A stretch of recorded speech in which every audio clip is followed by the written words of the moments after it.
massive swing out there to the airwaves and a big fat dang. What is going on, Stokers of Stoke Nation?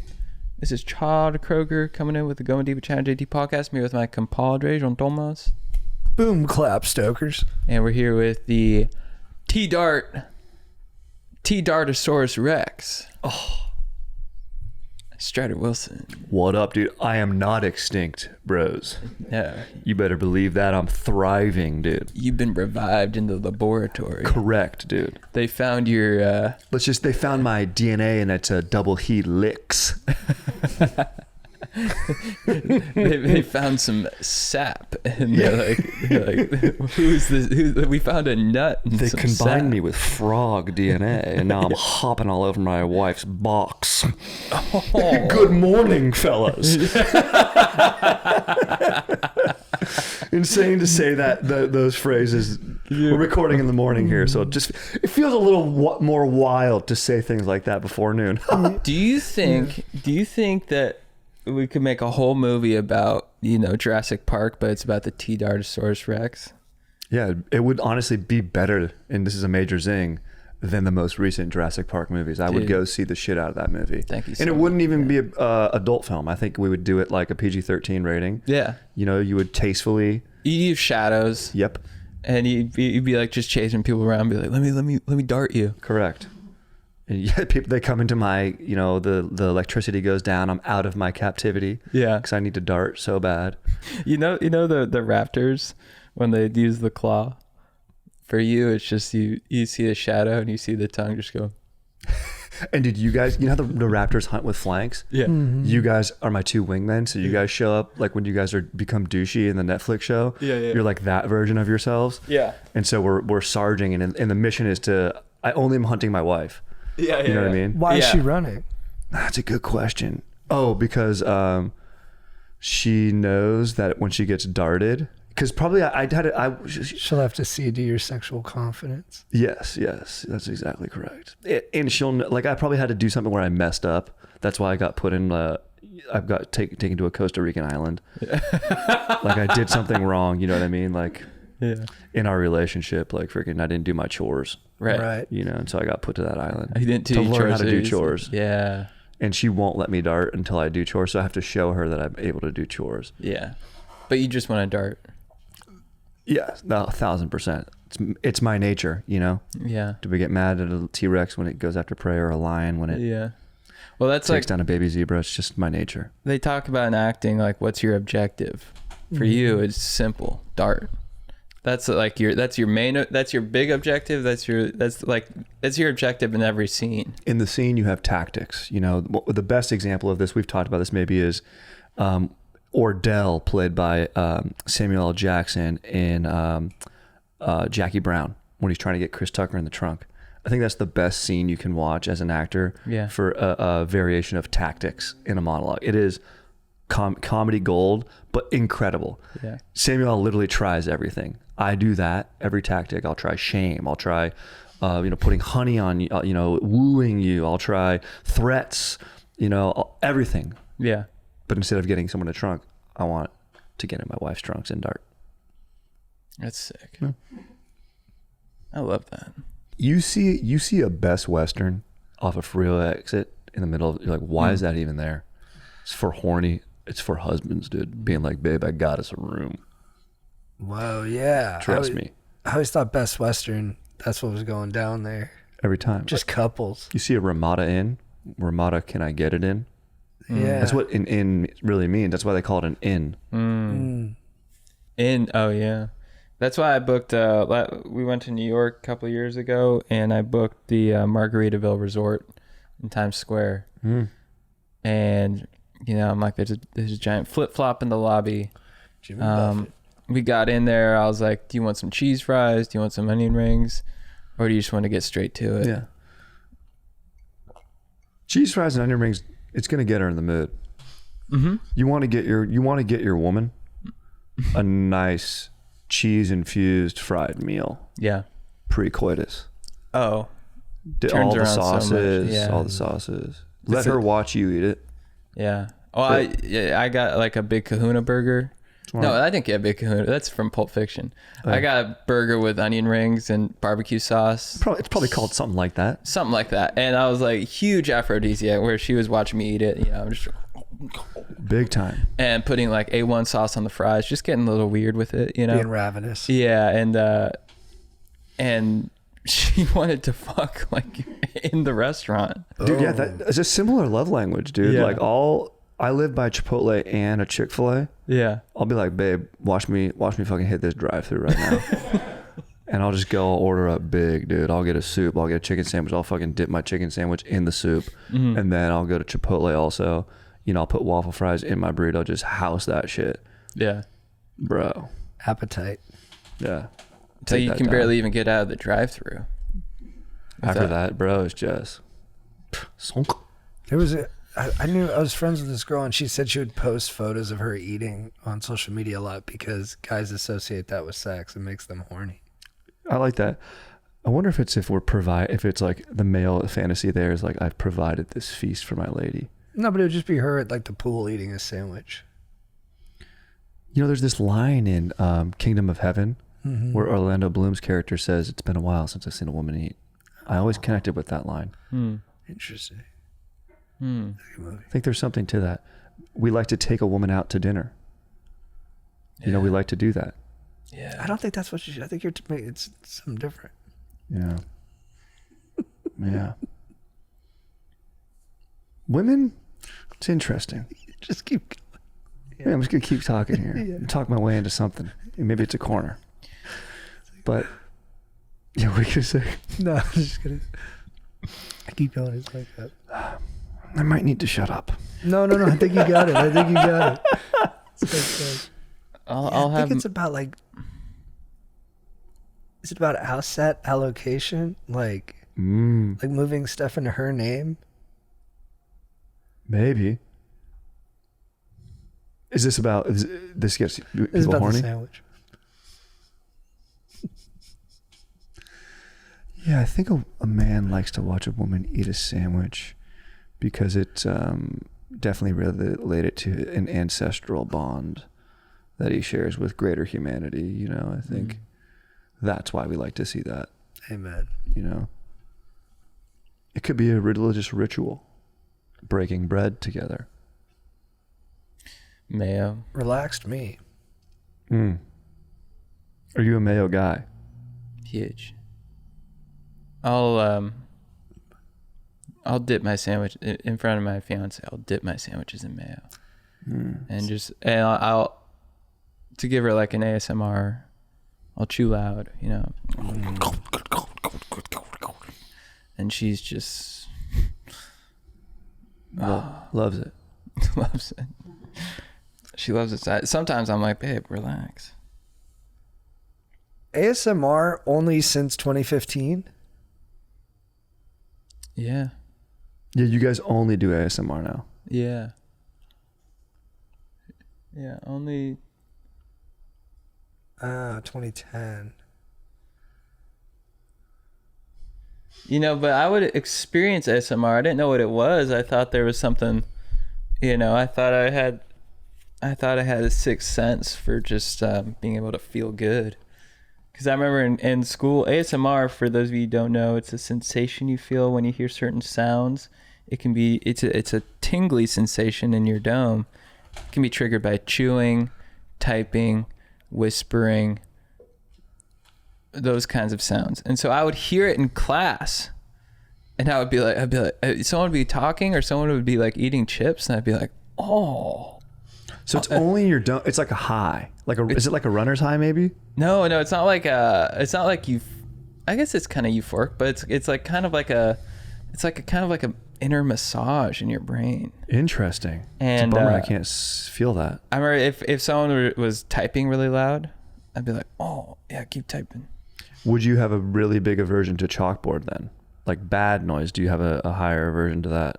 Or like brakes squeaking, or like tinfoil being... Not necessarily. So really no negatives, just only benefits. Just only benefits, yeah. God fucked me. He didn't let me have that. Yeah. We could try it sometime. Yeah. He probably... I tried. Doesn't work for me. But you like to raw dog. You prefer stillness, silence. I do love it. In fact, Klosterman was on Simmons' pod talking about, he had a great terminology where he was like the systemic, targeted degradation of daydreaming. And he said how like, that's why this rise of raw dogging is actually a thing. And it's very important because people used to daydream or like have thoughts. And like, if you're writing, and Simmons was connecting on it too, where he's like, yeah, I would like take the train and write fake pretend articles because there was nothing else to do on the train. There wasn't a screen, or like sometimes I would read a book, but like it's valuable to have that stillness. Yeah. Yeah, because your brain starts imagining pretty quickly. You come up with the screen basically. 100%. So I do love to do that. And you know, you guys are obviously comedians, like, and I think Chappelle even had this thing where he had a really funny bit where he's like, a lot of my day is just spent at a restaurant or a coffee shop doing this face, like,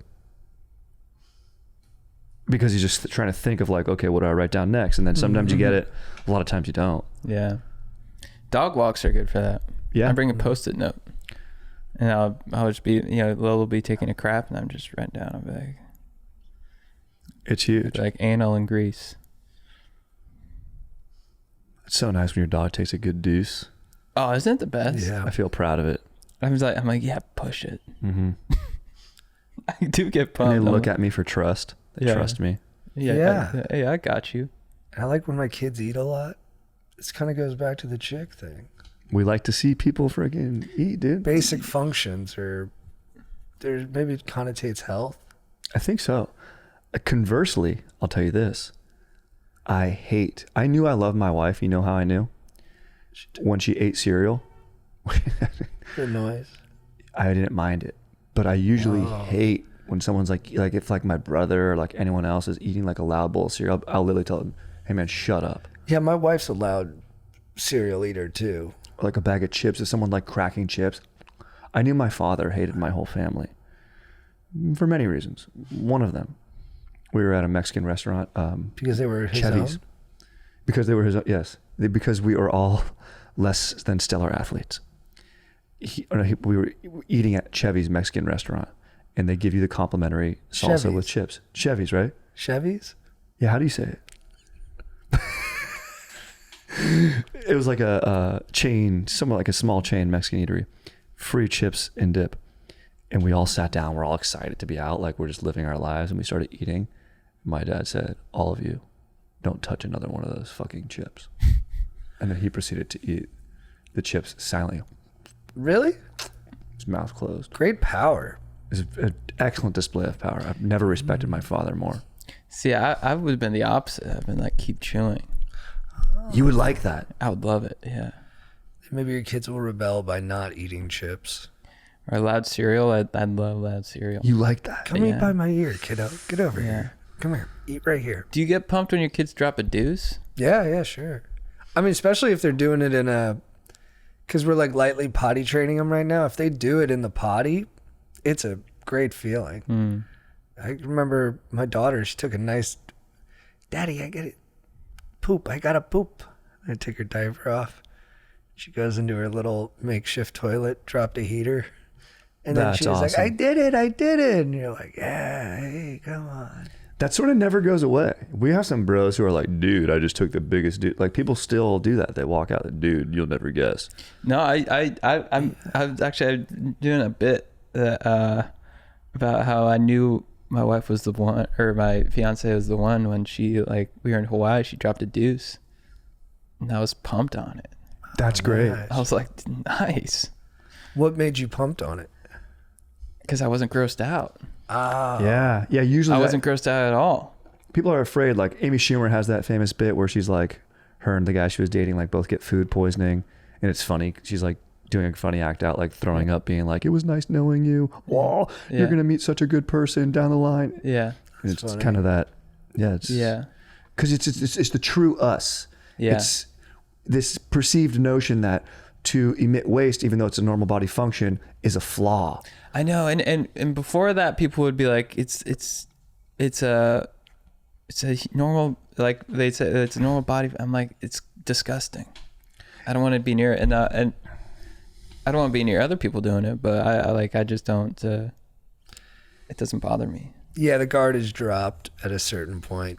You're just like, we're going to fully embrace one another as full, disgusting humans. There's something beautiful in that. Yeah. There is something beautiful in that. The whole package. The whole, what is it? The kabam and caboodle? Yeah. Kit and caboodle? Kit and caboodle. Where does that come from? What's the etymology of that phrase, That's a I wonder? good question. The whole kit and caboodle. I believe it comes from ancient Somalia. Let's see. Oh, the Dutch. Close. The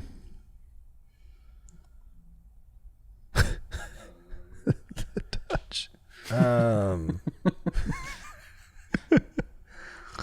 So I was talking to my brother, and he travels to Japan a lot. That's Korea. For business. This is for business in Korea. And where else does he go? Germany. And there's another what is it? Where Nordics? Norway? Maybe Norway. Denmark? Around there. It says the coolest people to do business with, Koreans. Really? Oh, It interesting. said the most unfunny, most serious, Germans. That's all I got. What was so cool about the Koreans?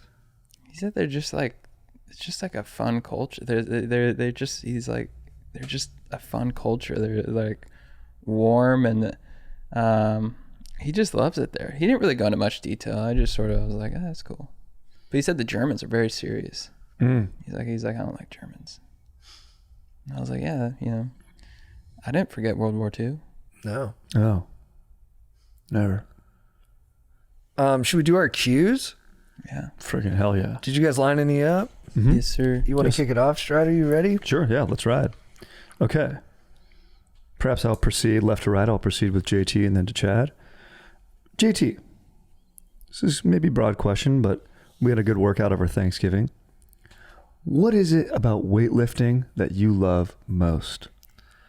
I probably think when you go heavy on a compound lift, there's an effect, like I think through your central nervous system, that just kind of calms the whole body. Like when you got to really recruit a lot of nerves to stabilize and to move, afterwards you're like, oh, I feel kind of just like settled into my body. You do kind of get that. Is that like when you're talking about when you're doing a rep and you're like, oh shit, I don't know if I'm going to get this, and you have to lock in? I think that feeling? No, it's more like when you're doing like heavy squats or heavy deadlifts. I think there's something about just like putting the body under that load that it just it requires so much energy that everything else just kind of goes flat in a good way. That's nice. That's beautiful. And then you feel solid afterwards. You're like, I feel like I could get hit by a car and I'd be like, okay, like my base is good. It is kind of nice. That pose, yeah. Like if you lift before a flight and you sit down and you're like, you kind of feel that good soreness in your legs. You're like, I fucking lifted today. Yeah, you feel solid. I like to look at every dude I see and just go, did you lift today? I did. I was always wondering about that because you do love lifting. Chad, what is one inhibition you'd like to lose? Inhibition I'd like to lose? As a man who doesn't seem to have many inhibiting factors, I'm interested to see what you perceive as an inhibition and what you'd like to cut. What would you qualify as an inhibition? I mean, like a classic one would be like, man, I can't, if I have to like smoke 3 bowls before I start my day, or like That's an inhibition? maybe not. That's a good call. That's a good call. I mean, don't worry, dude, because I don't know either. Like an inhibitor, right? And I think an inhibition is like a fear you have around something. Like I have inhibitions about getting married because Oh, right. and then okay. Jake is just totally, it's with an I. This is crazy. No, JT's up here being like, I'm surrounded by fools. INH. You're Inhibition. afraid to smoke 3 bowls in the morning, dude. Dude, that's so funny. I asked that question. So do you think an inhibition something that makes me self-conscious? Dude, maybe we should look it up, dude. Yeah, something that makes me self-conscious, or Yes. a bad habit, Yeah. a vice. I'm relaxed now. I was thinking more of like vices. That's true, but that's really funny. Yeah, maybe you should do it for what the word means. He was like, What's up? no. I can't. Maybe we've learned from this question enough already, and you don't even have to answer it. Yeah, I think we've already learned. We've learned a word. Yeah, I can't spell. You guys know this shit. It's all right. I can't spell. It's a global crisis. What's an inhibition I have? Oh, what's something? Because you're a relaxed, natural dude. You know, Yeah, but comfortable in your own bronze. yeah. I mean, this is not great for a comedian, but I don't like some things I don't like doing the most are like talking at a table. I like the yeah. I don't like for at like a dinner or something. I don't like speaking in groups. I think a lot of people can relate to that. Yeah. It's and do you would like to lose that? You would like to be not bothered by that? Yeah, it's probably because I'm the youngest, where my older brothers and older siblings had, big personalities. So I was always kind of just content, just chilling. And that's probably why I became a comedian, because I was like, maybe this being on stage with a microphone is a way to express myself. Mm-hmm. So were you not content? Did you feel like you needed to get it out in another place? Yeah, I always felt uncomfortable. I like just felt a little bit kind of like restrained in a sense, and then self-conscious because I felt like didn't feel as smart. Yeah, we have like some family friends, and they were like my de facto older brothers, and it's tough when you're the young one. Mm-hmm. Especially if you want to share stuff, because then they're just like, dude, shut up. You're trying to do, they're so much smarter than you that they can just like kind of put you in a box what you're trying to do all the time. Totally, yeah. And they're like, dude, you're trying to be cool because so-and-so's here. And then you said this thing because you think it makes you sound smart. But actually, I know you learned that a week ago and you said it wrong. And then you're like, all right. Yeah, totally. And it was good in a way because you're like, oh man, this is making me like have to learn faster so that this doesn't happen again. But it was like, it could feel brutal in the moment. Oh yeah, I get so uncomfortable. I hate it. Yeah, older brothers. Sometimes I look back on them. I love them so much, but like some stuff they did, I was like, that was gnarly. Mm-hmm. Yeah, like y'all punked me hard. I was no, like, yeah, I 8-year-old. I was annoying as fuck, but no, I love the way I turned out, but sometimes I wonder like how my personality would be different if I were an older one. Yeah, I guess you kind of got that experience when you were in a frat, right? You got to be like big brother to like the pledges and stuff like that. Yeah, but I was always like, I had a lot of fun with them. I never bullied them. We would always do like, they always knew me as like you do interviews, right? And so I always did like creative fun ones where they were like excited to do mine. I never took pleasure in like making them suffer. Right. You didn't have the sadism thing. Yeah. And I think I just got self-conscious. Anthony, Ian, if you guys are listening, you guys weren't that bad. I'm sorry I'm being a pussy about it now. Those guys were never allowed to wear pants around you, though. No. Yeah. It was all nice. It was good, cordial stuff, but no pants. Oh, yeah. That was something I would be incredibly harsh on. Yeah. I'd be like, what are you doing in here? Yeah. Winnie the Pooh style only. But that was for them, too. They're happier now that you did that. Yeah. Yeah. It was like Don Draper, when the guys come in and they're like, we thought we had a good idea. And he's like, well, maybe I should stop paying you. That's what I would say to them. Are you watching Don Draper on TikTok? The clips are killing. No, we started watching Mad Men last night. Oh, really? Yeah. How many episodes are you in? Like 2. That first one's great, though. Dude, you know what's funny? I was watching Mad Men. I was like, this reminds me of like being at an agency. Like when our first meeting at an agency. Yeah. They're like, Bill and Ted 3 is coming out. We'll make a call. Yeah. I'm like, no, you won't. Like the phony dangling to the carrots and like big business. They're just kind of like all appearance. dudes who look the same in suits, just walking in unison. Yeah. We'll make a call to Steven Spielberg for you. I know to you, Pete, the world must just seem like one giant brazier. Yeah, You have a way with words, Draper. Yeah. Yeah, that pilot is great. Yeah. Mencken, I like her. Oh yeah. She Yeah. had some spice to her. 100%. Excellent. All right. All right. My first question is for Strider. If the sandwich didn't exist, what would be the best lunch? Oh, my friend, the burrito. Absolutely the burrito. No question. Still wrapped. In fact, I would even say the Caesar wrap is having a moment right now. It's not just a salad wrapped up in a tortilla, which is then a burrito.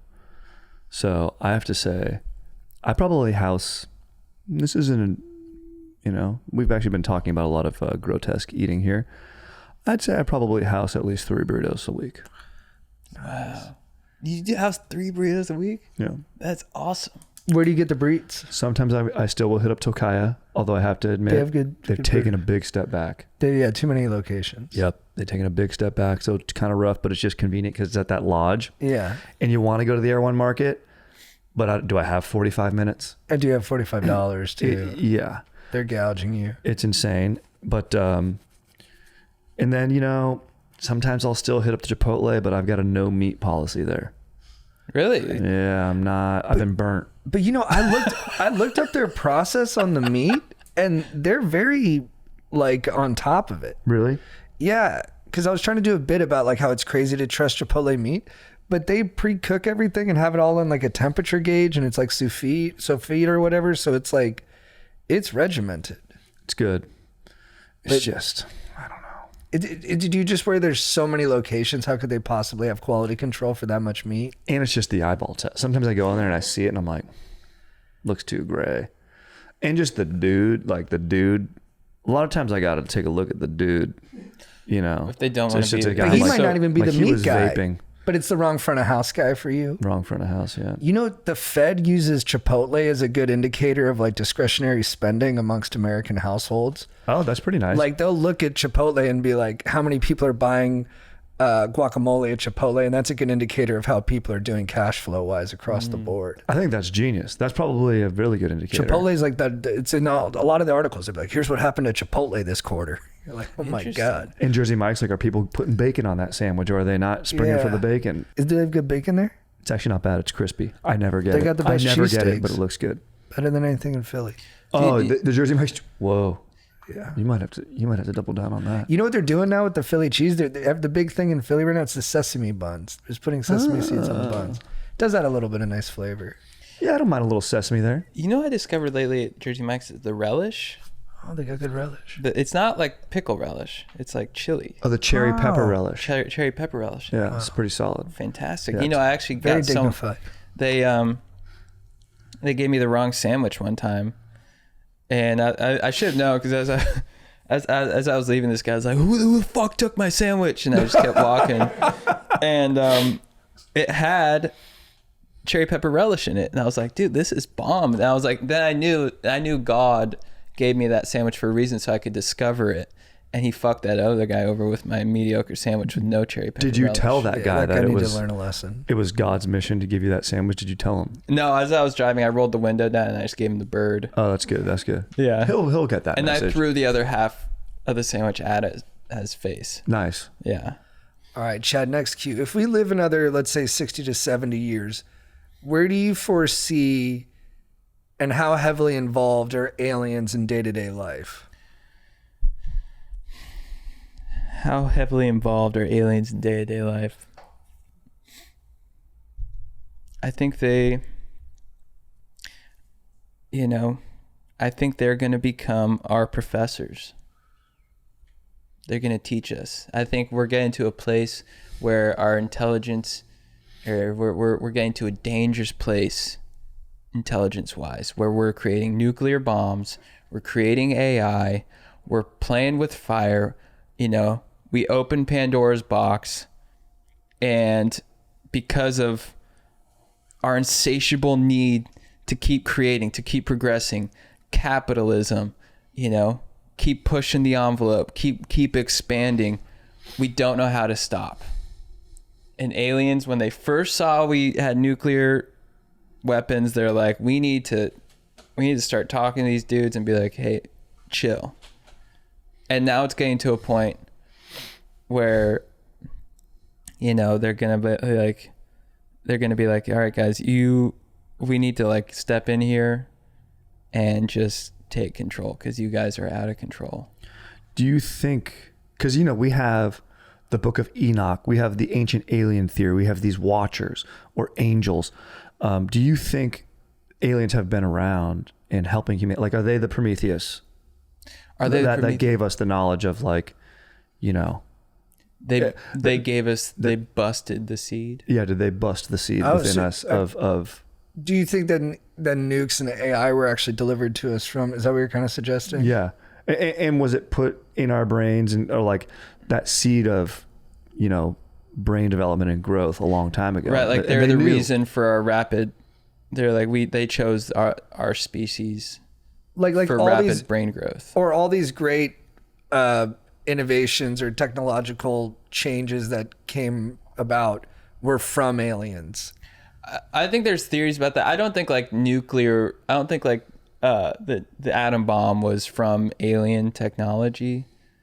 But I have heard that from like reverse engineering in these programs, they're like fiber optics are like from like the certain things are from alien technology. But did they give our species the ability to become 10 times more intelligent? Yeah, or like just even help us with the math a little bit. Whatever modes they used to, right, like, if they came down, they're like here,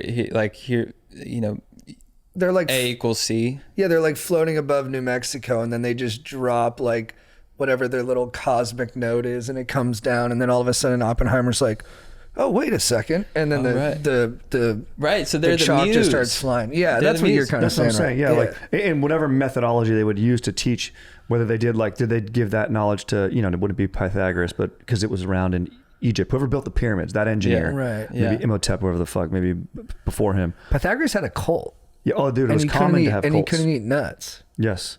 He's like, if you eat a fucking almond, I swear to fucking God, It'll kill you. I'll have sex with your wife. I'll kill you. Yeah. I'm gonna do Wow. that shit anyways, but fucking don't speed it up, brother. In ancient Greece, it was common to have cults, and those guys didn't write, like Socrates and Yeah, that was the underling's job, was just to correct. fix it up and finesse it a little bit. And Pythagoras gets credited with the theorem, and it was probably one of his underlings that put it in that Yeah, he's nice, who did decipherable this? way. He's like, this is mine now. Don Draper style. Yeah. This is mine. That's what the money's for. He actually has a famous underling. I forget his name. There is a somewhat famous underling who they say maybe probably. His Right. name, underling.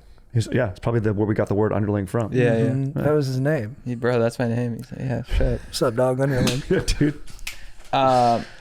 Yeah, I think. Well, so I was listening to a Rogan podcast where he is the director of that documentary on Rogan sort of has a cult around him. It's sort of ancient Greece to be this Rogan dude. Yeah, I mean, I drink That's Bald dudes. That's the.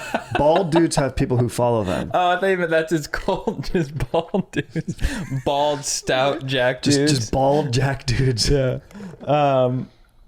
The director of this alien doc said that one of the things that he heard when we made, there's been several contact events with aliens, and one of the things he heard is that like this guy came upon an alien that was dying that like crashed its thing. He's just like, oh dude, I was like, well, way too hammered.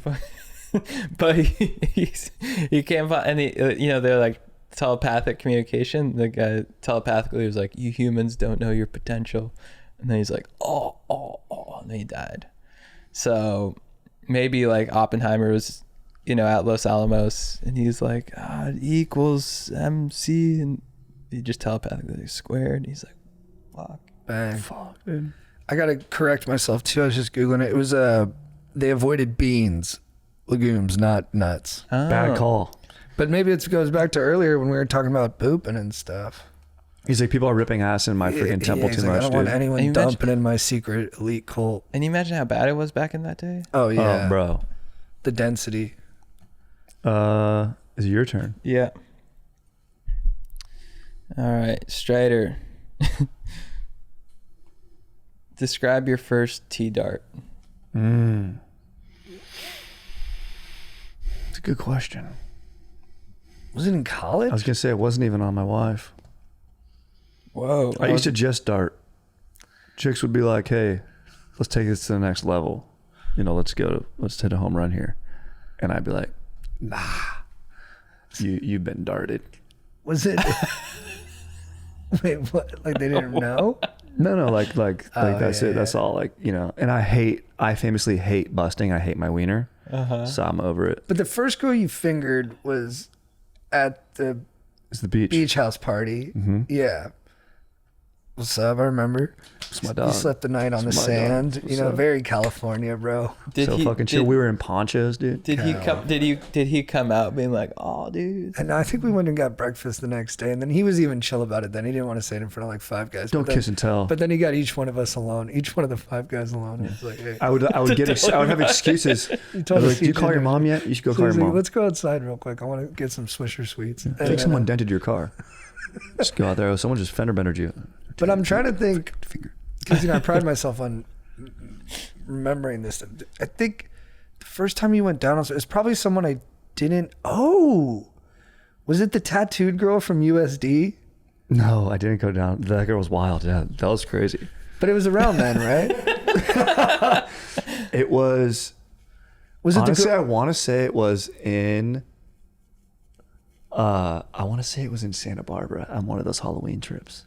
Oh, then yeah. her I remember that. Okay, yeah, because we were out dancing at that party. Yeah. You connected with that chick. One of our friends tried to come in. I was like, I got mad. I used to get mad about that stuff. I was like, back off, Jack. I'm glad you did, because I was like, dude, come on, bro. Anyway, and it was like, it was going to work out anyways, but it was just killing the energy. Yeah. And then that was good. You went back with her. We enjoyed. You enjoyed. And I was untruthful. We fully enjoyed. This was, a heyday moment for me. She booted you, right? This is the best part. Afterwards, I was like, all right, we'll cuddle now. And she's like, you can go. Dude, really? It was amazing, bro. Yeah. Hilarious. Like, all right. And then, which honestly, dude, was such a good call by her. Like, it was hot. It was like too warm, no AC. It's like, yeah, I gotta get back. No, it's cool if she does it. Yeah. It's nice. Yeah. And then it's a good story. So that was nice. That was a fun UCSB, night. dude, one of the best raging schools of all time. Oh yeah. How old were we then? Great. We were like 20? Probably. Yeah.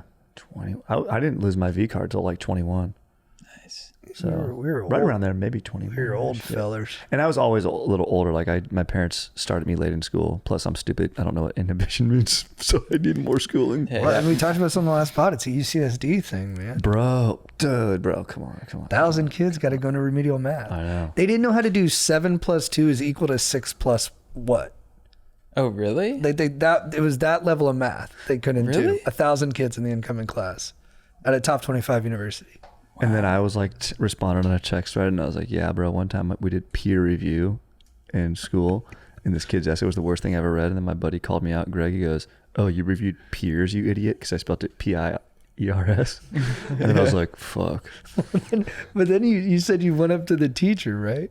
Yeah, dude, I had a narc. You're right. I literally, I went to the teacher and I was like, hey man, like I can't, I don't know what's going on here. Like there's tons of typos. Like there's no structure to this essay. Like this is fucking stupid. Like like I can't believe this kid is we're in the same class. I was like, want to answer. So I was like, is this, and you know what it really was because like we got like the same grade. And I'm like, this paper, we both got C's. Yeah. Like if this is a C in mine, like this has to be an F, or mine should be an A. Yeah. And I don't think like there's better papers. Kids wrote better essays than I did for sure, with more interesting thesis. And I was like, it was not an even grading scale. And the teacher was like, oh no, it's fine. Like, don't worry about that. That's and crazy. It was a GE class. But it's crazy to think at the college level, they're still grading people like individually rather than against like a standard. And these things shift. Like for a while, UCSD was like, dude, it was like one of the top public schools in the country. Still is. I mean, UC's rip, man. And that campus, those campuses focus on different things. Like that's a big like bioengineering medical campus, and econ. The econ department's good too, which I was part of. And you got Scripps down there. Yeah. Oceanography, yeah. Yeah, it was crazy. Some other stuff is. Wait, how did we get there? Oh, going darting. down. So yeah, that was probably one of the first dartings. That's cool. circa the millennium. Did you dart her?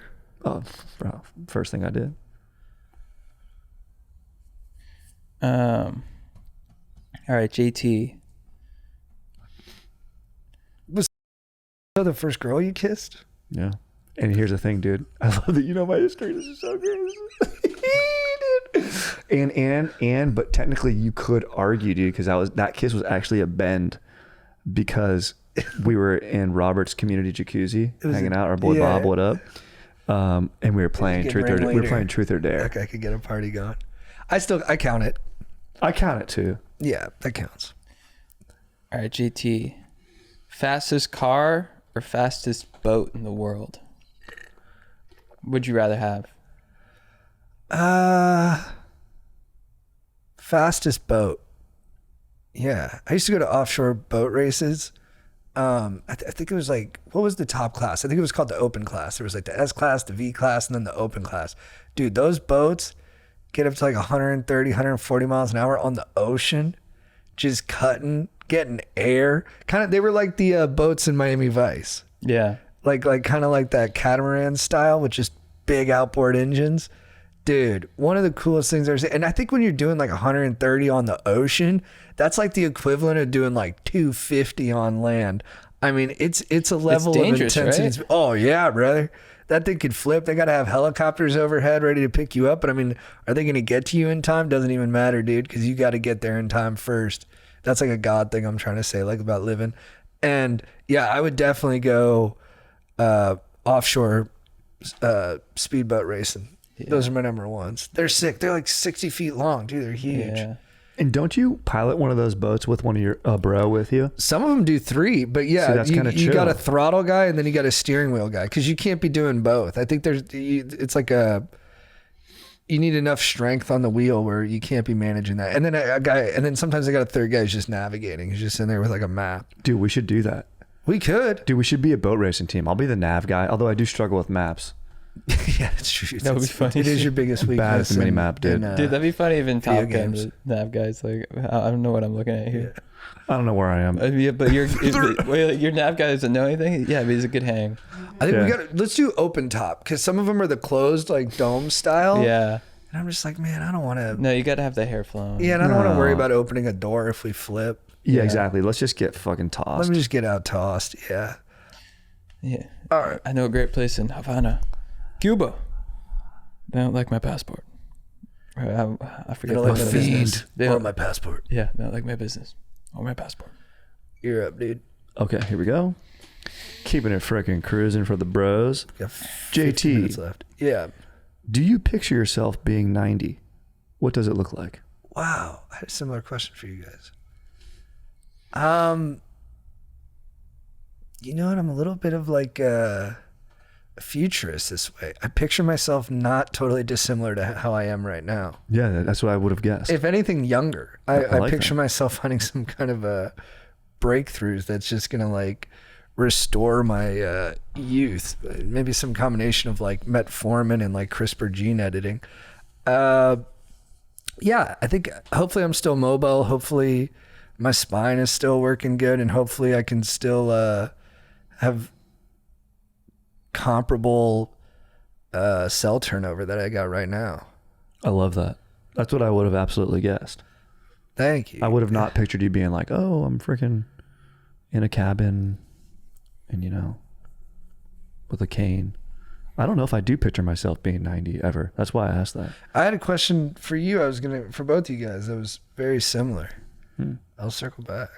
I like that, but I like that you have a healthy, optimistic version for yourself, but you've also... I don't know if it's healthy. You've also said that you have to put in the weight and maybe make some discoveries. Yeah. Oh, Put yeah. in the work, sorry. It's definitely chasing the brass ring. It's a little bit like El Dorado. And do you waste your life in pursuit of that? Is there pleasures and is there a natural wisdom to aging that you miss out on if you're constantly chasing youth too? Yeah. Like Vonnegut would be like, he thinks it's an American problem. He'd be like, we're the only culture that doesn't have a like myth icon of the wise old poor man. Like, we don't really do that here. That's true. We're like, nah, you're just kind of like, you're grizzled and you're badass and you got a kingdom. That's kind of the way we typically structure. Yeah. Profound. Chad? I hope so. When daydreaming, do all of your fantasies include realistically tanned people, or is everyone perfectly bronzed? Great question. Perfectly bronzed. And I would say if it's erotic daydreaming, perfect tan lines. Oh, I like a nice tan line, dude. Tan lines are hot. So yeah, you know, Brazil. nice thong tan line. That's the best. Yeah. I just got a little bit horny. I think the audience did. Thank you too. for that, dude. Yeah, of course. Yeah. It's fantastic. Because you like hitting the tanning booth. I imagine when you're in the tanning. No, you like natural tan. Sorry. When your butthole is exposed to the sun, you're doing a little daydreaming when you're in that position. Oh. And you're imagining tan people. I imagine I'm surrounded by Ryan Seacrest, Yes. Randy Jackson, Yes. and Paul Abdul Paul Abdul, and Kareem Abdul. and Kareem Abdul-Jabbar. Yeah. That's a murderous row. That's a great. And they all have good whale tail tan lines. Yeah, and they're giving me. There's talking about my technique. They're like that's you're gonna be a star. Do you think ponytails exist in heaven? No. Do you think God has a ponytail? Well, if it doesn't exist in heaven, then Oh, You've answered yeah. that, I I retract suppose. that. Yeah, to both. thank you. If God had a ponytail, you're like, I mean, Jesus had good flow, bro. He probably put that in a ponytail every once in a while. Yeah. If he was like going for a long walk and didn't want to get sweat in his face. Yeah. I imagine the whole 40 days in the desert, he probably was rocking a ponytail the whole time. Did he man bun it though? You gotta hope not. guys, the holiday season is here. The kitchen is where it all goes down. You got Thanksgiving. You got Christmas. You got to cook some stuff. You got to make some turkey. You got to make some mashed potatoes. You got to do green bean casserole. You got to do freaking gravy. How are you going to do that? You need the proper cookware. How do you get the proper cookware? I know where. I know how, and I know where. By going to our boys at Hexclad. Guys, Hexclad is my new... They sent us these pots and pans, and here's the thing. I needed some new ones because these guys, they're non-stick. They have good quality ingredients, so you're not getting some gnarly stuff in your food. They sent us these pots and pans, and I'm just in love with them. I mean, I've been making my grilled cheese on them. You guys have seen that. Now, here's the thing that you people don't know. I made the bad grilled cheese on an old pan. I made the best grilled cheese on a Hexclad pan. That's how good it is. I didn't even do anything. I didn't even learn anything. I just slapped the bread and cheese on there. Hexclad did all the work for me. I love Hexclad. These guys are awesome. It's cookware that's serious about performance. And guys, easy, perfect sear, crazy durability, and easy cleanup. Stainless steel strength, toxin-free, non-stick convenience. That's toxin-free. That's super important these days. And yeah, they look damn good on the stove when the whole crew is over. Guys, I love Hexclad. If you're looking for new pots and pans, new cookware, I highly, highly recommend them. For a limited time, Hexclad is having a massive Black Friday sale. Head to HEXCLAD.com to get up to 52% off.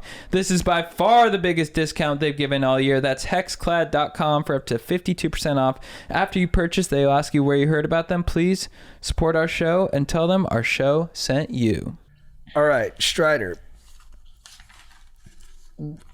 To your question, when you think of how old you are, how old do you think you are? It's a good question. I don't think of myself as nearing 40, which I am. I probably think of myself in my mid-20s still. I think I do think like that. Pick a year. 28. I like to think I got a little wisdom behind me. I got to think It's a good year. Yeah, it's a great year. It might be the best year. I think it might be. 27, maybe they say the 27 club, but I've made it past that. I think I like 28 and 29 because you're physically there, you know, You're on the right side of 30. but you're a little bit smarter too. Like you can go out and be like, you know what, I'm going to stop there. I feel like at 24, I had no impulse control. So like my actions were ahead of my thinking all the time. Like I'd be like, I think what I'm doing is stupid, but I couldn't stop it. And everything is like a me experience. I need to experience this for me, no matter like what the human waste may be for a lot of people. Oh yeah, you're me not even included. thinking about externalities. Yeah. You're just like, no, it's got to happen. It's got to. Like, I can't have a bad night. Totally. I'm gonna go see Parts of the Caribbean 3. I gotta get fucking laid tonight. I gotta Yeah. get laid at this movie. It all feels like New Year's Eve, where you're Yes. like stressed out. You're every, like, yes, every night's New Year's Eve. you're going home with your friends. We're like, dude, nothing even happened tonight. Yeah, yeah, yeah. Well, you know, Fuck. So I think 28, you've got a little bit more figured out. You're young. The body feels good. There's hope still in front of you for what the future may be. You still think, oh, when I'm 40, I'm going to own a boat with my boys. But, you know, then you get 40 and you're like, holy shit, dude, I've got a boatload of debt. 28 to 30 is when the creeping in starts to come, though, of like, I think I might be, You need a little of it. I'm losing the battle against life a little bit. Like I had these ideas and they're not here. That it does start to happen. Yes. But I think it's probably right. You're right. Yeah. Healthy tinge of that. Yeah. So that's what I would say. All right, Chad, if you had to pick a college again, would you go to the same one? 100%. Whoa. Oh, it was awesome. I loved it. Would you? No. UCSD, I mean, it was a good, I guess it's a debatable education now, I suppose, but campus was great. Glad I met my dank ass wife down in San Diego, but like, I would go to an SEC school. I'd go to fucking, or maybe ASU. You visited a lot of schools now, like when you do the Friday beers. What's been your favorite? Dude, Gainesville was actually really cool. Dude, Georgia was awesome. That Athens, Georgia, the little downtown. That's a great town, isn't it? It's incredible. Like a little artist kind of community. Yeah, they have like a famous music venue where like every band's play there. Dude, maybe Georgia, because you get the college football experience. The weather's pretty decent. Maybe Bulldogs. maybe Longhorns. I don't know. Yeah. You know, I'm going to piss some people off. I wasn't as blown away with the UT campus as I thought I was going to be. Yeah. I mean, I would think you could do better at other schools. I was really blown away with the Gainesville campus. Some of these East Coast colleges too, like Pitt. Pitt is gorgeous. Yeah, and a Northeast school could be nice. Yeah, you get that. I don't think I'd go Ivy. because of the climate, but and also my grades. But Also go to a Boston school. Any school in the Boston area could be pretty sick. sorry, UT. I'd probably go back to like Boston, become a janitor, maybe like Harvard, I could see solve that. some equations. Yeah, I could see that for you. Would you stick it out, or do you think you'd kind of like just prioritize other things towards the end? I think maybe towards the end I might need to like go see about a girl or something like that. You son of a bitch. Stole my line. All right, who's up? Chad, you're up. So you're going back to Santa Clara. 100%. It's a great campus. I'm reliving that whole experience. Dude, Let's we went go. there. When we went to your Run dorm it and the back. frat bros, or your frat yeah. and the bros saw you show up, dude. Those kids lit up like it was Christmas, dude. Dude, yeah. Dude, they nice. go, do you want to Penthouse. see the basement? Yeah, you go to the basement. It's so funny when you go back there and you're like, this place smells like piss. But that's the beauty of being young, where you're like, man, this is the best place ever. Oh, you don't Totally. even think about it. Everyone's got a sore throat. Yeah. Frat flu. Yeah, it's insane. All right, Strider. What's your most masculine trait? Ooh. Probably my decision maker jawline. I think I have a jawline that warrants, like if I go like this, I often will picture myself on a horse, Braveheart style, standing before an army ready to charge against the English. And I'll think, I might not have the right words, but if I do this and just come up with something sort of vague like, today we charge, I think the dudes would be like, fuck, I'll search for extra meaning in that because of his jawline. Right. Very Roman. Yes. And when I went to the dentist, I saw it, and my dentist even went, oh, well, pronounced. My dentist even said that. I was like, thank you. That's great. I said, thank you, Dr. Lou. You take that home with you for Fuck sure. Yeah. Fuck yeah. That's big. Yeah. 'Cause I That's was like wind in the sails in the harsh seas of life. It was incredible. It was so huge because my wife wanted me to go there to find out about snoring, and he said the anatomy was fine. And in fact, he said, legit. It's So I think that's probably my most masculine Yeah, trait. stick it to her, man. That's crazy when they make you do stuff like that. Oh, dude, I still got to get him. Dude, I still have to get like a breathing machine, I think. She's not sleeping. I've had to go to the couch a few nights. You're doing a CPAP? I have to get prescribed one. So I gotta go to my doctor. Do you have Did you apnea? I don't. I did a sleep test. Dude, I did a lot of shit. Did you try mouth tape? I haven't done mouth tape. I've done Dude. breathing strips. I tried the mouth tape. Really? I mean, it works. I do it. It feels crazy to me. It feels like I'm gonna die. But dude, I guarantee if you do it for a night, you will feel a difference. in your Really? sleep. Oh yeah. They do special like mouth tape that's good for your skin, or you just taking Yeah. some fucking duct tape? I can send you a link. Really? I used to do duct tape, and I would wrap it around my head. Yeah, But, so I say like the whole face. Yeah, Nice. yeah. Maybe hog tie your hands back too. Yeah, because I'll be like, my fiance stays up later, so I'll be like, she'll come in, and I'll be like, Oh yeah, I love you. that's really nice. Yeah. But you should try it, seriously. I will. Yeah, report back on the pod. I will. Yeah. Yeah. I still need to learn a song. I remember a few months ago, you're like, if you guys learn a song, I haven't picked up a guitar once. I'll come over and I'll tape you Totally up. forgot about that. That's just a fun thing to say. I'll tape you up before you go to bed. Yeah. Could you come over and tape me? Yeah. Nice. Would you stay? If you want, whatever you need, Thanks. I'll watch you. Yeah. All right, who's up? Oh, JT. Okay. Oh yeah. Who would you rather have a milkshake with, Muhammad Ali or Teddy Roosevelt? Probably Teddy Roosevelt. I think I love Muhammad Ali. I think he's the greatest. But I think Teddy was just like knew more shit. So you could just talk to him about like anything. And then I'd be curious talking to him about how America is now, like where he think we went wrong.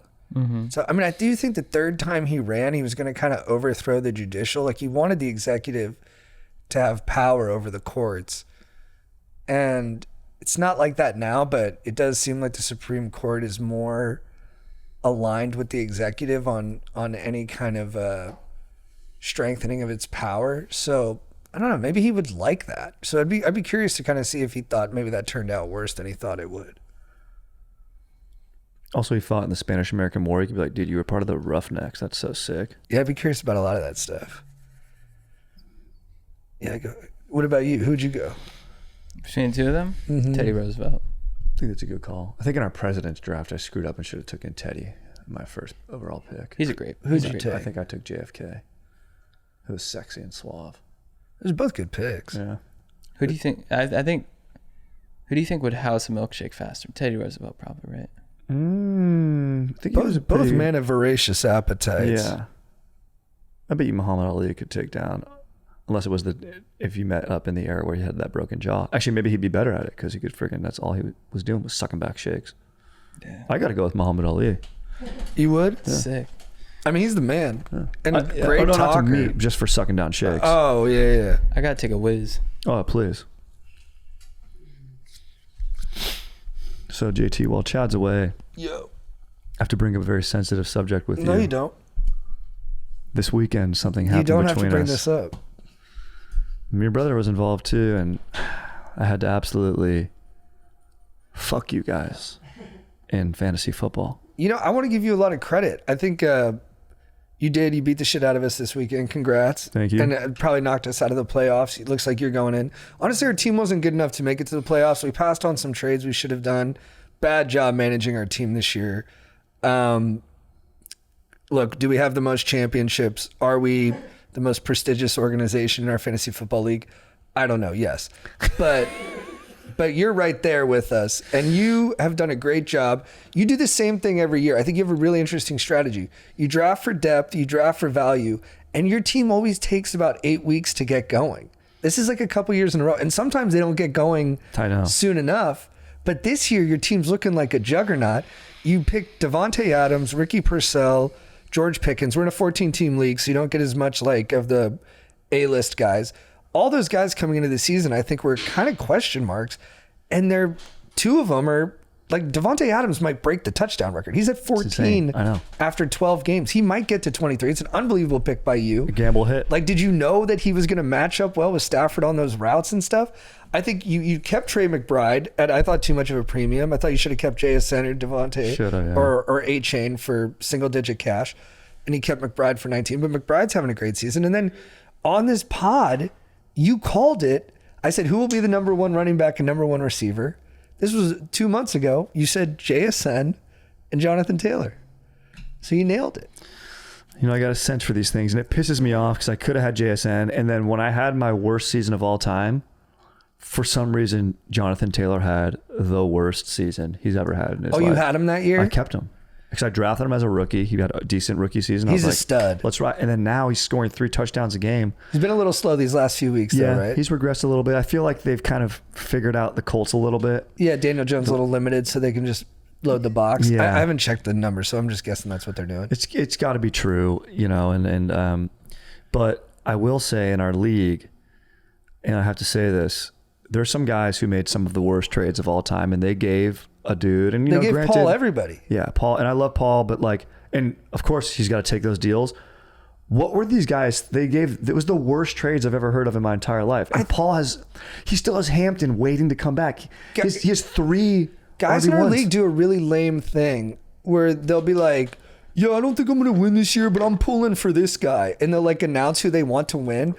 To me, that is like the most clown pussy shit of my fucking life. Yes. Like, look, my season's over. I'm checked out. I hope you guys all fucking lose. Correct. I love all you guys. I hope you all have wonderful lives. You're all prosperous, have beautiful families, travel. But in terms of like when we're in competition, I don't want any of you to win. I want you all to fucking suffer and lose and suck. And I want to stand above all of you. Yes. And so I'm not like going to throw the season for somebody else. I'm not rooting for anybody but myself. Yeah. You think Tom Brady loses and he's like, "I hope Josh Allen wins it this year." Yeah. No, fuck no, dude. He goes back into the lab. He's sad for a couple months and then he starts thinking about what he could do better. It's very weak to me that these 40-year-old men in our league are like, "Well, this is who I'm rooting for in the playoffs." And we have to instill these rules constantly to prevent tank trading and like doing a trade that makes no sense because you get one guy back to keep next year. It's like, you fucking bitch, dude. Play for this year. You know, I understand how you're incentivized to set yourself up for success in the next year, but draft better, you know, and we all get unlucky and we all face injury, but strong men with muscles who read books are saying things like, "I really think it's so-and-so's year." yeah, exactly, dude. Oh man, it's really going to be tough to beat this team. Who's going to win the beauty pageant this year? Gloria looks beautiful. Yeah. I'm like, dude, just work on your own squad and try to win, man. Fucking bitches, dude. You guys talking about my Rams? Not this weekend, but they do look good. And he's got Devontae. Yeah. Stafford had a rough outing, but that's okay. That's okay. And the Bears are in first place in the NFC. Have you guys Crazy. called? We talked about it yesterday. Of Joe, we should try and call him because he might actually be happy and go back on his renege on his. I don't want to talk about the Bears online. Yeah. I don't want to talk about the Bears on your podcast. I'm not Colin Cowherd. Yeah, exactly. I think if the Bears lose every game for the remainder of the season, they've had a successful season already. Yeah. You think so? Dude, they've been so bad. If they lose 6 in a row, That'd be bad. That'd be a bad way to end it. But 5 in a row. But like, I mean, dude, they're first in the NFC. No one had that besides maybe fucking Chudwin and some psychotic Bears fan. But that's a real deal victory right there, beating the Eagles. That was huge. I thought they were going to lose the rest of the games. Honestly, they've won 5 in a row. They play the Packers twice. They gotta. Here it is. If they lose every other game besides one of the Packers games, they've had a successful season. I think they got to beat the Packers once. The Lions are 7-5. It's not as dude. They gotta go. They gotta make the playoffs and win 11 or something like that. You think so? To have a successful season? I'm saying for the Bears. Yeah, I mean, if at the beginning of the season you said, "Oh, they went 9-8 or 10-7," you'd be like, "That's successful." But I mean, considering where they're at, no, I know that would be. It would be. Are you talking shit in a way? Kinda, yeah. Oh, okay. I was saying for the Bears, yeah, for the Bears. Right, for the Bears. Okay. Yeah. You lose them all. Hey, yeah. This is a good Bears season. Big. Oh yeah, go guys. Yeah, okay, I get it. Right on. Yeah, for them, this is huge. I mean, this is the most wins they've probably had since. Fucking McMahon was at the helm in '85. I said this last night too, but look at their wins. 1 point, 5 points. You know what? They're getting close wins, bro. Yeah, I mean, they're pulling it off. That's their coach. He said, "We don't apologize for a victory." You see, he whipped his shirt off. Yeah, he looks pretty good. They had a thing. There was like some like hot dog place that's famous out there. Not Portillo's, something not nearly as good. Where they're like, they did like some social media marketing. They're like, if Ben Johnson takes his shirt off, like free hot dogs for like the first 100,000 customers or whatever. I don't know what it was, but he ripped his shirt off in the locker room, and then they're like, "Oh yeah." That's Yeah. sick. All right, who's up? I think, is Chad up? Did you just ask about that? Yeah. Did It's crazy how we lost track of that. There's a listener right now going, "Fucking idiots." So I asked the milkshake question. Oh, that was the last one. So Strider, Yeah. you're up. Okay, here we go. Let's dance. Let's dance. JT, Yo. what traits do you admire most in others? Probably self-awareness and perseverance. I like that. As a stand-up comic, those are probably two of the most high-quality traits. Those are probably the two most important. Yeah. Yeah. I didn't even think about That's that. great. Yeah. That's a good call. Chad, what is one time where you had to totally like fake it and act like you knew what you were doing to make it? Where you're like, holy shit, man, I'm fucking, I don't know, maybe was that at work? Maybe it was in the sack. I don't know. I think this, maybe we did this pilot presentation, and they're like, you can do an Australian accent. Oh yeah. And I was like, yeah, I got this. And we're just in the shoot. Where's the butter? And JT played a small role where I'm like, hey mate, you know, it was one of those shows where it's like a guy had a crazy experience and you're reenacting it. Oh, yeah. So he's talking about it and you're like playing the actor who's like reenacting it. And I'm like, oh mate, this ATM gave me $1 million and I didn't know what to do with it. What do I do? JT played like my drug dealer. He's like, oh mate, I bought you your drugs, mate. But you're in trouble. yeah. You're gonna be in huge trouble with the law. And in retrospect, I'm like, you know, there's a college friend who like kind of hooked it up, but I'm like, why the fuck did they cast me? It was funny. That's hilarious, dude. And dude, I went to the first meeting,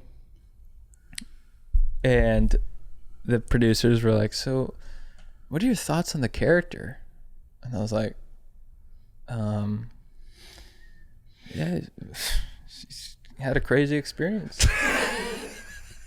Yeah, the show's called Crazy Experience. So Yeah. I was like, deeper. I didn't really. I read it once. I don't know. Hilarious, dude. So yeah, that was the show didn't get picked up. No, it was never seen. All right. Strider, You rang. who is the next NBA superstar? Dude, this is a good question. This is probably above my weight class. I famously don't follow the NBA till after Christmas, and even then it's pretty light because I'm an unk. I'm an old head. So I gotta say, maybe Jake's pulling up Austin Reeves. Have you seen his numbers hilarious. this year? Is he going off? He's averaging almost 30 a game on like 50% shooting. I love that. And he came out of nowhere. He's got a great story. Look at his numbers. He's averaging 28 points a game on 52% shooting. Jesus, maybe it is Austin And then Reeves. Luka's averaging 35. They might be the most high scoring backcourt in history. I think they are. Like, if I say Wemby or like he's already kind of a star, right? Or is he like the next guy? I think that's right. Who's like going to be Jordan? Who's going to be Kobe? Who's going to be LeBron? Who's going to be Steph? Who's going to be the face of the NBA? Like when we look back, we'll be like, oh yeah, this is the guy. How's the one dude that's from Maine? Who's the Cooper Rush guy? What the fuck's his name? Cooper Flag. Cooper Flag. Jesus Christ. Yes, this is what I'm saying. I'm unk, dude. This guy. He's playing pretty good, but I wouldn't say I kind of want to have a this pick. point. I kind of want to have a pick that's like, because everyone knows Wemby's amazing. He's like a freak of nature. But like, is there a sleeper guy that I don't know about that's out there? I mean, you could do Anthony Edwards. Ant-Man, I love him. But that team's playing good, not amazing. I think it's going to be a Euro, dude. This draft class is supposed to be really, really good. Really, who's coming out? Carlos Boozer's kid, Cameron Boozer's a beast. Sick. There's a 2-guard from Kansas that is like super sick that people think is like going to be the next great 2-guard. Like we might have another Kobe kind of guy. That's who I want. Who's that? I think his name is Peterman. And then Can I say him for my answer? and then there's a 6'9" kid, AJ DeBonsta. I'm saying his name wrong. Who's the presumptive number 1 pick. So they think it's like the best draft class. So you could do him. There's Cade Cunningham from Detroit is balling out. They're like 17-4. I'd say those are most the Pistons and are then Wemby. And then still Jokic. Maybe it's Jokic. He's only 30. True. Yeah, or Doncic. Who do you think it is? Jokic is going to do something weird. He's going to like... Or Shea Gilgeous-Alexander. I'm disrespecting. See, Oh, that's so Shea disrespectful Gilgeous is to a me. beast, dude. But you know what? I want to do the sleeper pick. I want to take... who's the next Kobe-style guy that you said? What's his name? The guy that's going to get in the draft He's class? at Kansas. His name is Peterson. Darren Peterson. Okay, Darren Peterson. 6'5". I know you want him to be a little Damn, taller. I do. Because how big's Anthony Edwards? He's 6'5". Yeah, he's got to be... I think to be... Although Steph, 6'3" total stud. I went to see the Pelicans last week. They played the Grizzlies. Oh, that's cool. It was actually a good game. How'd Edie play? That huge guy from Memphis? He's been balling out lately. Is he a white guy? White guy's like 7'4". Dude, he looked okay. He looked kind of like... 6'6" they list. He looked like Peterson. he looked like a giant dude who was kind of like, I don't know what I'm doing. That was my impression. He was a little lumbering. Yeah. But, I mean, he's massive. This is a kid from my high school that I know, Keegan Murray. Well, he's on the Kings, right? Yeah, he's on the Kings, but he just came back. His last 4 games, he's been going crazy, straight off an injury. They're saying he's going to will the Kings back, so shout out to him. Yeah, he's good. I mean, he's been like a guy they've been hot on for a couple of years now. Yeah. He also has a twin brother who's on the Trailblazers, and his dad was Kenyon Murray, who was also an NBA star. So it's just like in their blood.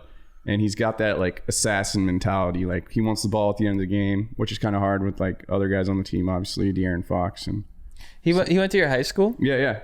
Remember when we went to that game, or you were at the game I was at? He bought me tickets, or gave me tickets to that game. And Oh, so that's sick. his dad was an NBA player? Yeah, Kenyon Murray. Yeah. And then he moved to Iowa? He went to college at Iowa. Yeah. Oh, interesting. Did Zion play at the game he went to? Mm-hmm. How did he look? He looked good. They lost the game. They were up by like 14 in the That's second. amazing. Yeah, dude. I mean he's massive. Zion, dude. They're up by 14 in like the second. I was like, oh, they're running away with this. And then the Grizzlies came back. Zion had a great shot to tie it up, and then we left when they tied. But it ended up being a good game. You were right about Zion. I remember I was trying to get you on board with him when he was at Duke. I was like, bro, this guy's gonna be the fucking man. I'm like, it's Charles Barkley 2.0. And he didn't like him for whatever He's reason. explosive. He had, dude. His body's amazing. He's like, look at that upper body. He's He's 6'6", so 285. so much just Probably heavier than that. He's probably weight 300. on those, and it's incredible because he's so explosive. You just got to say, like, for longevity and the style of game that he has, it's tough because once he loses that first step, which happens to all of us with Father Time, I think his game will take a big step back. Those tendons just can't take it. Yep. I think the New Orleans, they gotta change their name. Pelicans is such a bad name. That is a good lame, call. dude. I was like, I can't take this game seriously when you name your team the Pelicans. What I should agree. be what should the New Orleans New some of the Orleans- music? Grenades. They used to be the Jazz, The hand grenades. The Jazz. but they moved to Utah. Where they don't allow Oh, yeah, the jazz. Hornets. Dude, Hornets is way better. Yeah, the Hornets was sick. But it was originally the Charlotte Hornets, and then they moved to New Orleans, Yeah. and they were like, all right. Oh, okay. Oh, so they've been in New Orleans for a while. Oh, okay. I think they got a what do they call the line? The Drumline? yeah, like when they're in the streets doing the band, what are those things called? You can get one for like your wedding or whatever. Parade? Yeah, it's like I think it's a line where they're like, yeah, we got a line for our wedding. They're gonna play behind us as we walk down. Something, yeah. I gotta take a whiz. Second line. That's it. No, Well, you can't call it second team line. man. That sounds like you're not doing good. Dude, the New Orleans Ghosts. That's cool. Yeah, the New Orleans Voodoo. Oh. I like that. The New Orleans Voodoo. Yeah. That's kind of scary. It is scary. It kind of gives you an edge. Dude, Pelicans. What is that? Why did they do Pelicans? Is their state bird? Is that what it is? I don't know. Maybe it was David Stern's last desire, and he was just like an old man. He's like, I like pelicans. Dude, it's such a terrible name. Pelicans aren't threatening. They're kind of common. It's not even It that is the cool state when you bird. see them. Good call, man. The brown pelican, even worse. Yeah, it's not even that cool when you see them. Like it is kind of cool when they like scoop up fish and stuff, but you're like, these guys need like the Grizzlies, they're coming to attack you. The Knicks, I don't even know what that is. Knickerbockers. Sounds cool. Yeah, Knickerbocker. What is a Knickerbocker? I think it was like a Revolutionary War dude. Yeah, I guess the more traditional names, Lakers, Celtics. It's a type of loose-fitting pants, a descendant of early Dutch settlers in New York wore. Yeah, I mean, good thing no one knows what they are now because that's a terrible name. Well, so I like voodoo, but like the thing that people say is that they don't like the name as much if it doesn't end in S. Oh. They feel like it should end in S. But a couple teams don't, like Magic, Jazz, they don't end in S. Magic is a great name. I like Orlando Magic. Magic is sick. Yeah, the Saints is a religious team, like a religious thing. Yeah, It's Saints. interesting. Yeah. For New Orleans, yeah. I love that one. That one's The cool. Banshees. It always feels like it's in a movie, is the name of a team. Feels kind of fake. How do you feel about the Kraken for the hockey team? In New Orleans Seattle? Kraken? No, it's in Seattle. That's a I real just almost team. vomited. They're real. I mean, it's the dude, Kraken, I bro. think the NHL has possibly the worst names. The Las Vegas Knights, terrible. Golden Knights. I don't like medieval shit. Get it out of here. But the Kings, dude, that's kind of sick. Kings is but Kings sick. are from all ages, Yeah, I suppose. Kings are sick. Knights can go fuck themselves. Yeah, this is the Kraken. Seattle Kraken. The S doesn't Terrible look so bad. colors, too. People say they have the best colors. People say they have the best colors? Turquoise never really works. It's not like tough. That's like everyone would always say about like when I was growing up, the Chargers powder blues. Everyone's like, those are the best uniforms. I was like, are they though, dude? I kind of like the dark blues that they just wore this past weekend. Oh yeah, Pull those up. The classic Charger dark blue, dude. Junior Seau wearing that uniform, 55, coming at you, dude. Who's up with Q's? You just asked. Yeah, you just asked us, I think. So then chat. You asked me a question, right? Did I? But when they wear the blue helmet too, yeah. Or you asked Strider a question. Well, Yeah, you asked me about basketball, and then, Oh, and then yeah, I was yeah. like, I fucking got enough. Yeah, so did you settle? Who you going with? That's got to be Wemby, actually. I think that's the pick, It's Wemby, man. bro. He's unbelievable. he's he's like Shohei, where it's like we've never seen anything So like I mean, this before. he's and dude, him just walking into a room, you're like, what the fuck? And his highlights are just mind-boggling. Like he'll like get in the way of three guys' shots and then dribble down the court, like split a double and hit a pull-up three. Yeah. And he's like 9 feet tall. And he seems like he has like a nice personality too. Like he's kind of a sweet guy, and yeah, but he's competitive too, which For is sure. you just don't see that sometimes with guys that big. dude, the Chargers and Navy actually looks kind of like it looks that's what a I little like. bit I more. like their navies and Seau. That's exactly what I'm picturing. And Him, you know what? The powder blues are actually really sick. The powder blue is sick, but there's something about the Navy that's a little bit more commanding. I went against it. Like he looks like he looks like I was gonna say Tony Montana.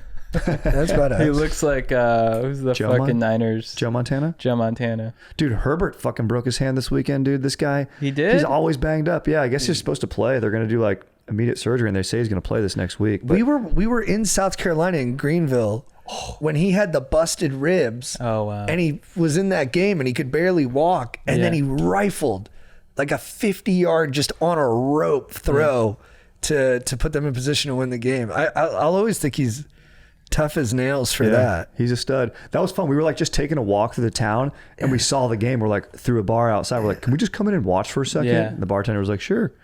That was nice. That's up there. Other great, like Stafford when he had the dislocated shoulder stayed in the game. Unreal.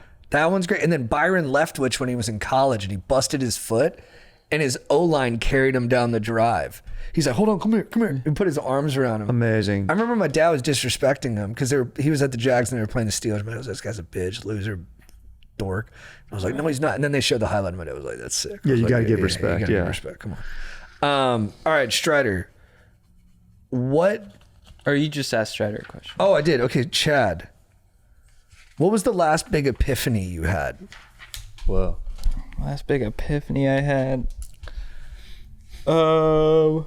For clarity, that's like if you smoke 3 bowls. Oh. Okay. I thought it was And gonna be you're like, like, whoa. Yeah. Okay.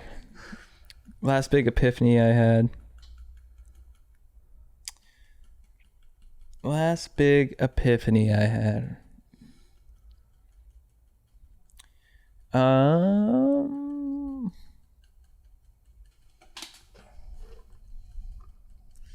a tough cue.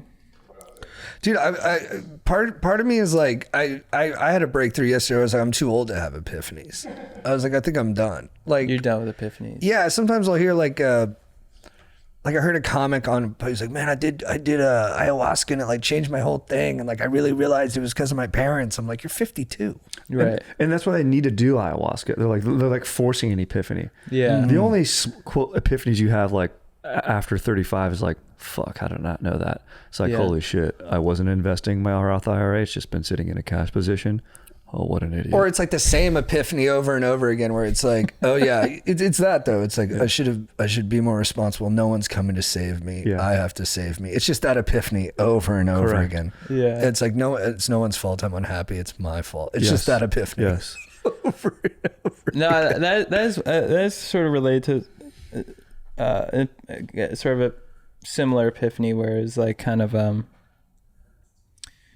recognizing one of my faults in that glossing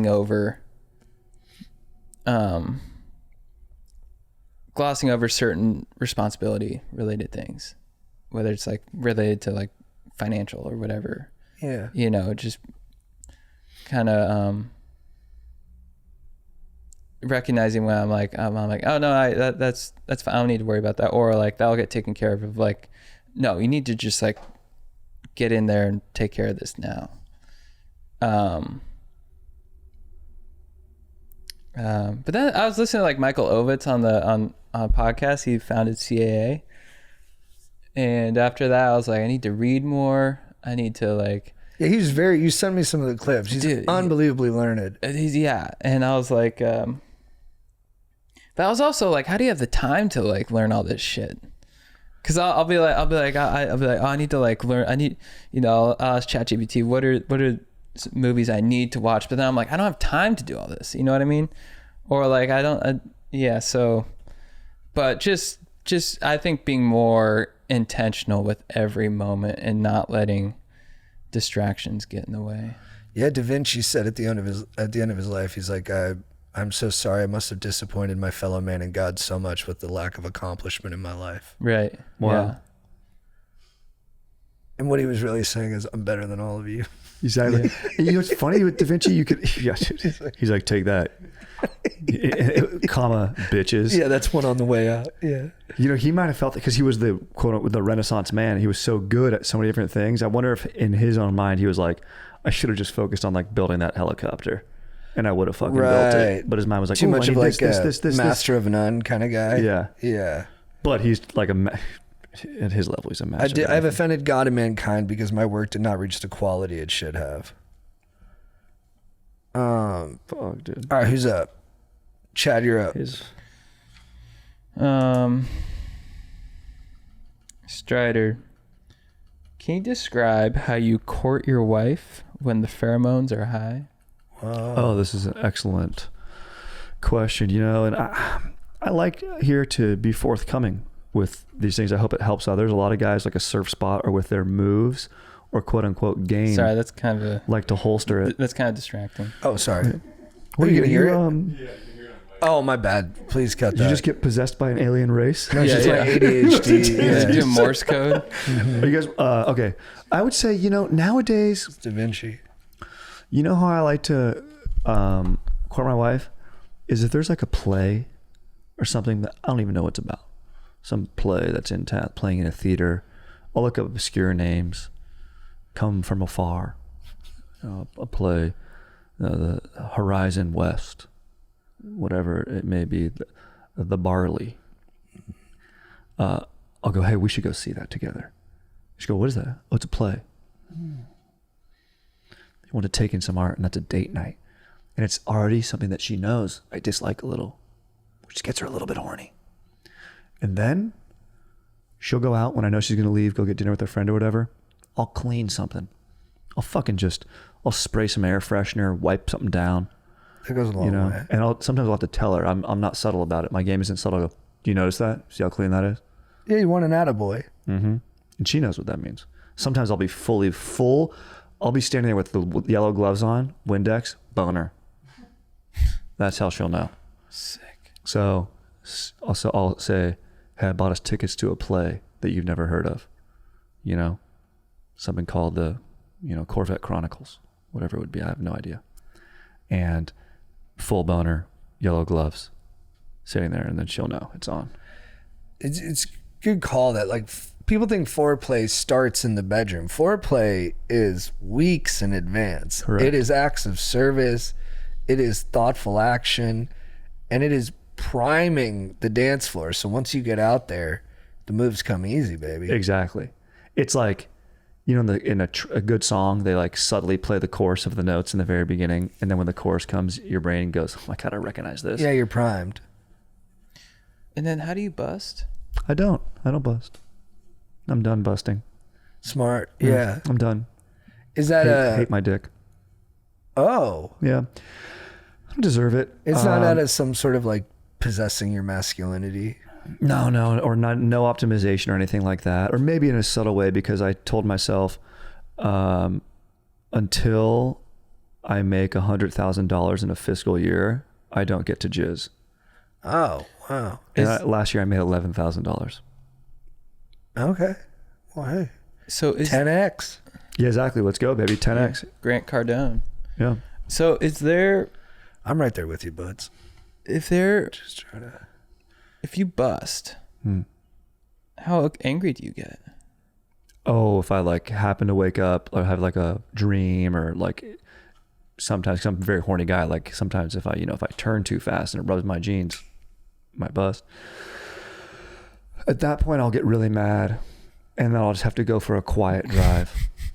Quiet. How Yeah. quiet? Silence, just the din of the AC going, or the heater. You borrow a friend's Prius. Yep. And just drive around the cityscape and just It's quiet. and just mutter. I'll mutter. That's really what I do, is when I get really angry, I'll mutter. You listen to like Bon Iver. I'll listen to some Bon Iver. Yeah, Are you like a boat in harbor, no wake? correct. Sometimes I'll go to the harbor, just look at the boats and just mutter to myself. I feel like you can get away with muttering at a harbor setting a little bit more. People might think, oh, this guy's a sailor. He's been at sea. He's used to talking to himself. Right. Fish got away. Yep.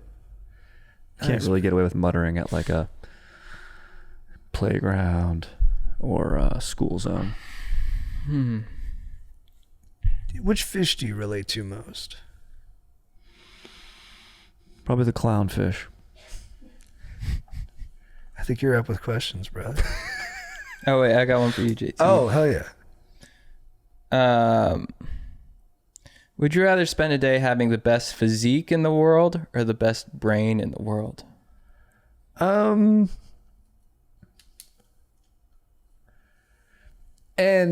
in this queue, is the one I'm not getting just average? Same as what you have. Oh, biggest brain for sure. Yeah, that'd be sick. Be like, But then you go back to normal after one day. I think you could memento it. You could leave a lot of notes for yourself that would be good, like guides to where you should be headed. Like I feel like if I had the biggest dome, I'd be like, yo, this is the most fire idea ever. Spend your life figuring this out. And I'd be like, all right, on it. I love that. And if you had a biggest dome, you could probably figure out a way to get more jacked in a very good. Yeah, you'd probably Optimal. Yeah, either A, like, because I don't know if biggest brain necessarily means like wisdom or acceptance, but there might be a version of that where I'm like, oh, it's not even like there's not even huge dividends in being the jackest, so like just kind of let that go. But even it could also be just modality wise. It's like, hey man, you should be doing more like low rep, like building for strength type training. I'm like, oh, thank you for looking out for me. I fucking love that. What do you think movie or film or even a book exemplified the powerful brain the best? Like, is it the Dr. Manhattan character in The Watchers? Is it Professor X? Is it like who else is kind of all-knowing? Oh, in like film which and television? character? Yeah, I like think, the idea of all-knowing knowledge. I'm trying to think of what else. He wasn't like a genius, but he had great lines and he seemed to have everything figured out. I think say it was the Lord in Picture of Dorian Gray. Oh damn. Okay, I can't. I remember the. Everyone premise else of is that, kind of like really grappling with like age and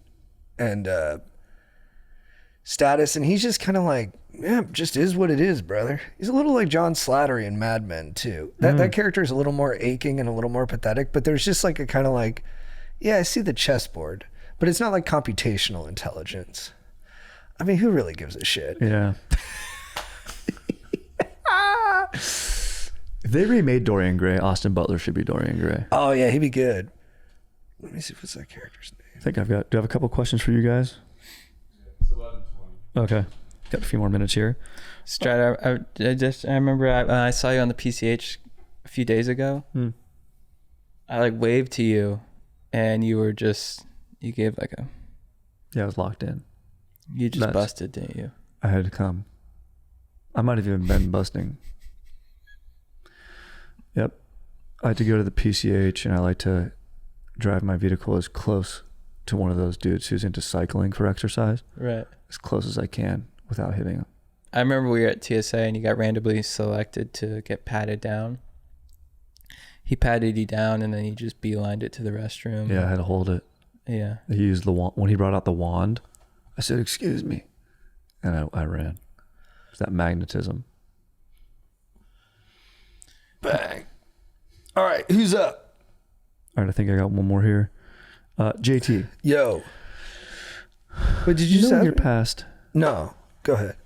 Know your past a little bit, and coming from a Latin culture, do you believe in the supernatural, like spirits and ghosts and stuff like that? Sometimes. Really? Situationally. Like when you're alone at night? It depends. Like, it's like areas. It's like, where am I? Like when I'm in Palm Springs, I kind of believe in it. When, just certain, the energy's just higher in certain areas. Jackson Hole, Wyoming, I feel it. I feel spirits there.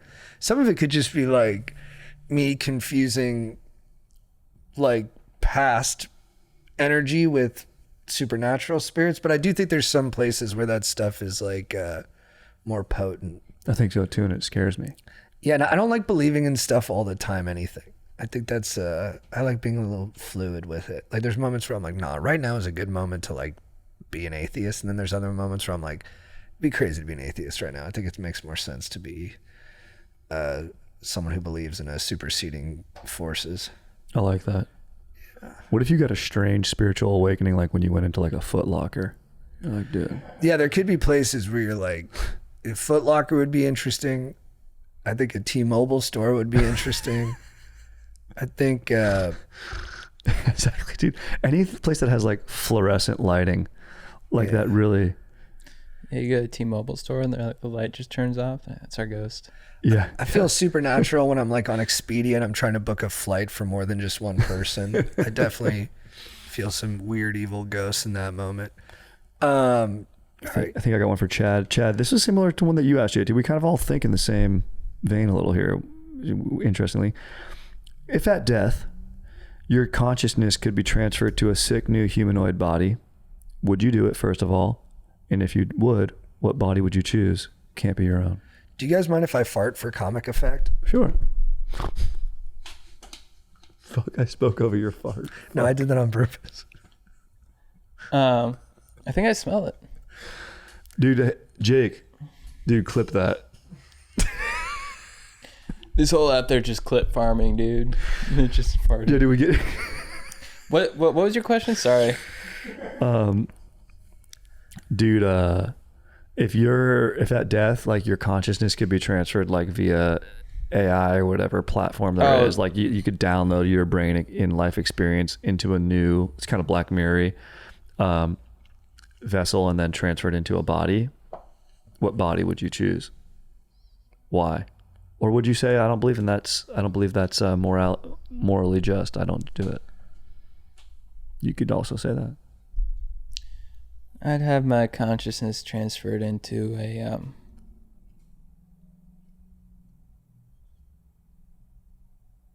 what kind of body?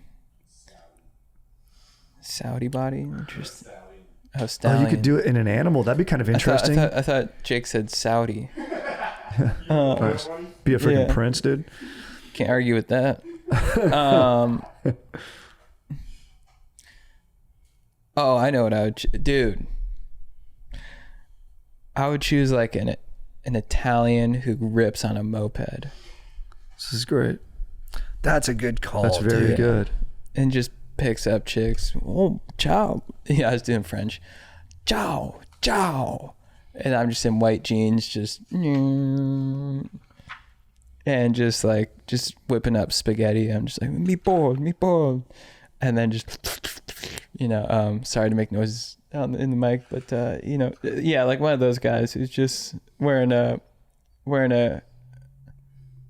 what's that hat? Kangol hat? Yeah. A newsboy hat. Yeah. Wearing a newsboy hat with white jeans and a linen button down that's not buttoned. And you tell every woman you meet, tomorrow you come by my studio. You come by. And it's like, what do you even do there? Yeah. Oh, you're married? What don't you do there? You're married this Italy. No matter. For here, this is fine. For here, this is fine. This is fine. This is Some people okay. just be rocking that. Just affair and like nothing, dude. Yeah, this is fine. This is okay. God bless that lack of stress. That's nice. She's like, yeah, man. I'm a horny guy and that's just the way it is. That's why I ride a moped. I had a question. Chad, favorite planet?